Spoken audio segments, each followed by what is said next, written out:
In this pandemic, just in a month after the start of lockdown, India has experienced a spike of about 41% in people playing PC or console games.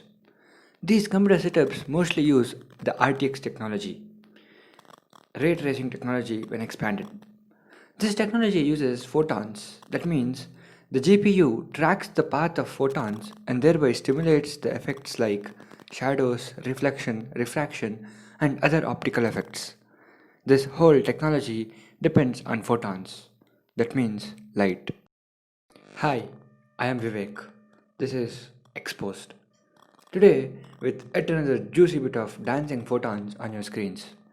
Today, I'm going to talk about a topic which is not discussed or seen upon in a scientific community exclusively. Is light a state of matter just like solid, liquid, and gaseous states? To start with, what is light? Light is a stream of photons, which is technically an electromagnetic wave, but also a stream of bosons. Now, what the hell is a boson?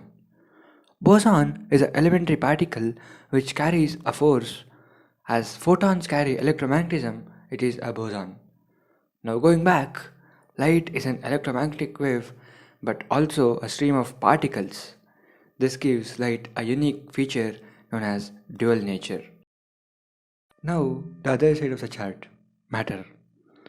We know that all the states of matter, that means solid, liquid, and gas, are made up of particles.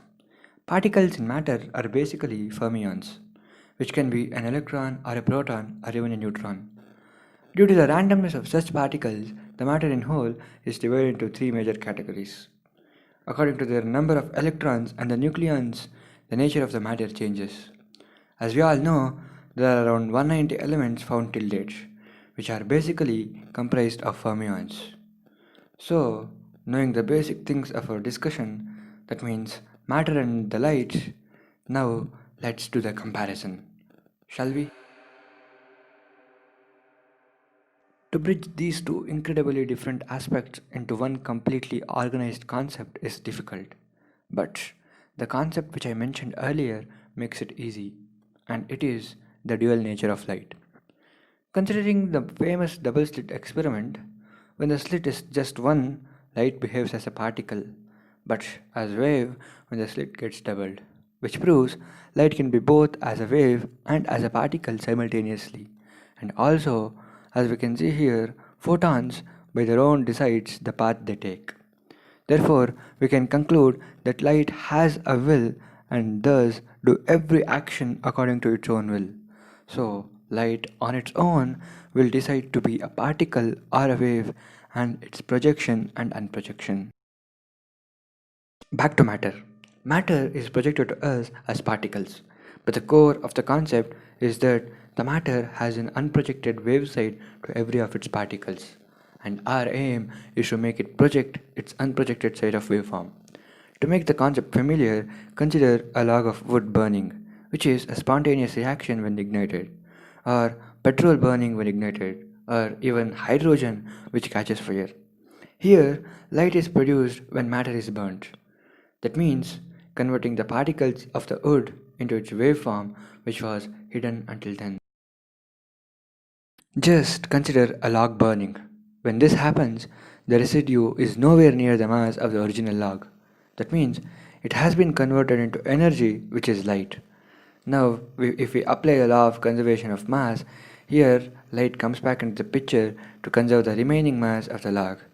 It's not energy and mass are interconvertible. It is energy is itself mass. But not exactly everything is flammable. This opens a new area of science where people can try to invent new methods to convert matter to light or to its waveform. We, the scientific community as whole, are going in a flux trying to discover the source of the universe, which we all think will be from a particle. But how can anything be the source of everything which is not universal and bound by the dimensions, namely time, space, and causation of the physical world? Therefore, the source of the universe can't be anything but light itself. This is exposed. A like and a sub will be greatly appreciated. Peace out.